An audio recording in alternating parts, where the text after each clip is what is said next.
మనతో పాటు సోషల్ మీడియాకి సంబంధించినటువంటి శ్యామల గారు కూడా ఉన్నారు. వాళ్ళని అడిగి తెలుసుకుందాం. శ్యామల గారు చెప్పండి, ఇప్పుడు ఈరోజు ఇక్కడ మహానాడు కార్యక్రమం అనేది నిర్వహించడం జరుగుతుంది. మహానాడు కార్యక్రమం ఎలా జరిగింది అనుకుంటున్నారు? సంక్రాంతిని 3 రోజులు తెలుగు పండుగ మనం ఎలా అనుకుంటున్నామో దానికి ధీటుగా అంతకంటే 100 రెట్లు ఎక్కువగా ఈ మహాపండుగ జరుగుతుందని మేము అందరం కూడా స్త్రీ శక్తి అందరం కూడా వేలాది కిలోమీటర్ల దూరం నుంచి కూడా ఈ మహానాడికి హాజరవడం జరిగిందండి.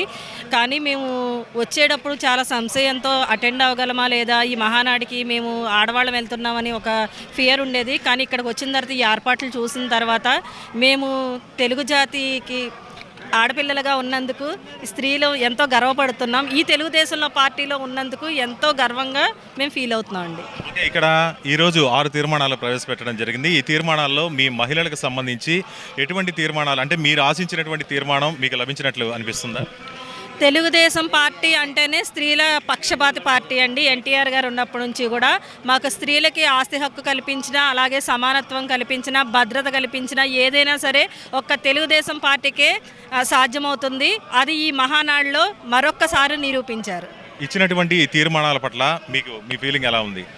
మేమందరం కూడా చాలా సాటిస్ఫై అండి. అలాగే మా అధినాయకుడు యువనాయకుడు నారా లోకేష్ గారు కూడా వర్కింగ్ ఆఫీసర్గా మళ్ళీ అసైన్ చేయడం అనేది మాకు ఎంతో సంతోషంగా ఉంది. ఎందుకంటే ప్రతిపక్షంలో ఉండగా మొత్తం రాష్ట్రాన్ని చుట్టి 3126 కిలోమీటర్లు యువగళం పేరుతో పాదయాత్ర చేసి ప్రతిపక్షం గుండెల్లో నిద్ర లేకుండా చేసిన గొప్ప వ్యక్తి, మంచి ఎడ్యుకేటెడ్ పర్సన్ మా నారా లోకేష్ బాబు గారు.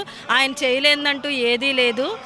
ఆయనకున్న నాలెడ్జ్తో ఈ రాష్ట్రాన్ని, యువకుల్ని ఇంకా ముందుకు తీసుకెళ్తారు ఐటీ రంగాన్ని అని చెప్పేసి మేమందరం కూడా దృఢంగా నమ్ముతున్నాం. ఓకే, థ్యాంక్ యూ అండి.